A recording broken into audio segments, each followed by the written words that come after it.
اسلام کا تعصب کی چادر سے چادر اتار کے مطالعہ کرو, تمہیں نظر آئے گا کہ اللہ کے علاوہ ومن اصدق من اللہ قیلا, اللہ سے زیادہ کسی کی بات سچی نہیں ہو. تم قرآن کا مطالعہ کرو, تم مت سنو ادھر ادھر الٹی سیدھی تقریروں کو. جن غیر مسلموں نے قرآن کا مطالعہ کیا ہے ان کو قرآن سمجھ میں آیا ہے. اور جتنے موٹیویشنل اسپیکر ہیں خاص طور پر انڈیا میں جو بڑے مشہور ہیں, میں نے بعضوں کی اسپیچز سنی ہیں, بہت ذہین لوگ ہیں وہ, اور ان کی اسپیچز سے لگتا ہے کہ یہ اپنی قوم کے خیر خواہ بھی ہیں, 2 نمبری, کیونکہ 2 نمبر آدمی اتنے لمبے عرصے تک اچھی باتیں کر نہیں سکتا. تو مجھے ایک اسپیکر ہیں, ان کا نام لینے میں بھی کوئی حرج نہیں ہے, سندیپ نام ہے ان کا, 2-4 میں نے ان کی اسپیچز سنی ہیں, بڑی اچھی اسپیچز کرتے ہیں. جب میں نے ان کی اسپیچز سنی تو مجھے حضرت خالد ابن ولید رضی اللہ تعالیٰ عنہ کا خیال آیا. حضرت خالد ابن ولید رضی اللہ تعالیٰ عنہ بڑے غیرت مند, آپ صلی اللہ علیہ وسلم نے ان کو پیغام بھیجا کہ خالد سے کہو کہ تم اتنے ذہین اور سمجھدار ہو کر ابھی تک اسلام تمہاری سمجھ میں نہیں آیا, یہ بات ہماری عقل میں. بولو بھائی, میں بامانہ ترجمہ کر رہا ہوں حدیث, اس کو ہم یوں کہہ سکتے ہیں پنجابی میں کہ بھائی ساڑی عقل وچ یہ بات نہیں آتی, اتنے ذہین ہو کے. تو میں نے ان کی اسپیچز سنی, میں نے کہا یار اتنے ذہین آدمی کو اسلام سمجھ میں, بولو بھائی, نہیں آتا. تو جتنے یہ اسپیکرز ہیں ان تک کاش میری کوئی یہ دعوت, میری کیا علماء کی دعوت پہنچا دے, بھائی تم تعصب کی سے بالاتر ہو کر اسلام کا مطالعہ کرو, تمہاری اسپیچز میں اللہ کی قسم جان پیدا ہو جائے گی. کیونکہ آپ کی جتنی اسپیچز ہیں بہت اچھی, مگر اس میں ایک ٹیکنیکل فالٹ ہے, آپ ویژن تو بتاتے ہیں مگر اس ویژن کو الٹیمیٹ ویژن کے ساتھ کنیکٹ نہیں کرتے. بات آ رہی ہے سمجھ میں؟ الٹیمیٹ ویژن کیا ہے؟ آخرت.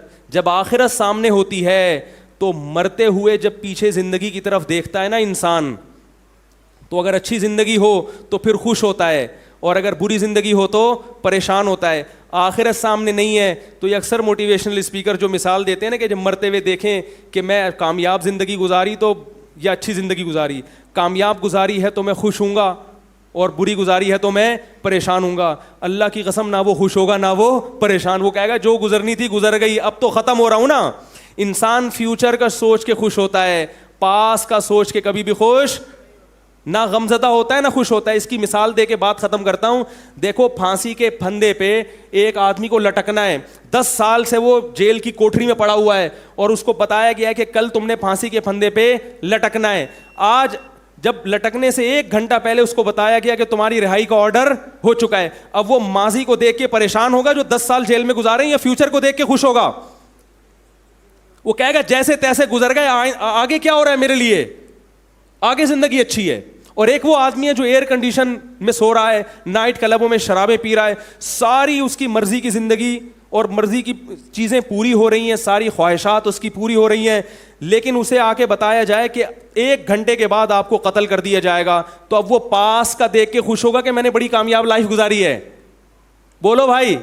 تو یہ جو موٹیویشنل اسپیکر ہیں اکثر یہ مثال دے رہے ہوتے ہیں کہ ہم جب دنیا سے جائیں تو تسلی ہو کے کچھ کر کے گئے ہیں. میرے بھائی نہیں تسلی ہوگی, کیونکہ اس کو پتا ہے کہ کر کے گئے ہوں یا نہیں کر کے, اب کیا ہو رہا ہے, اب سب کچھ کیا ہو رہا ہے, فنا ہو رہا ہے. تو آخرت جب سامنے ہوگی کہ میں نے زندگی اچھی گزاری ہے, اب آخرت کیا ہے میری, اب میں اللہ کے ہاں سرخ روح ہو سکوں گا, اللہ مجھ سے راضی ہوگا, جب اللہ سے ملاقات ہوگی وہ خوش ہوگا تو نے اچھی زندگی گزاری ہے. تو پھر وہ زندگی اگر آزمائشوں میں بھی گزری ہوگی تو اس زندگی کے گزرنے سے پہلے ان آزمائشوں پہ بھی راضی ہوگا. اور اگر آخرت سامنے نہیں ہے تو میرے بھائی وہ خوشیوں کا مزہ بھی کرکرا ہوگا, اسے پتا ہے کہ یہ چھننے والی خوشیاں ہیں, یہ میرے ساتھ قبر میں جانے والی خوشیاں نہیں ہیں. اسی لیے مسلمان زیادہ خوش زندگی گزارتے ہیں اور غیر مسلموں کی زندگیوں میں زیادہ خوشیاں نہیں ہوتی. یہ مشاہدے پر مبنی حقیقت ہے. ان غیر مسلموں سے میں کہتا ہوں کبھی آؤ ہمارے گھروں میں اور مسلمانوں کے گھروں کے اندر رہ کے دیکھو, تمہیں پتہ چلے گا مسلمانوں کی زندگیوں میں سکون زیادہ ہے, مسلمان میں ٹینشن برداشت کرنے کی صلاحیت زیادہ ہے.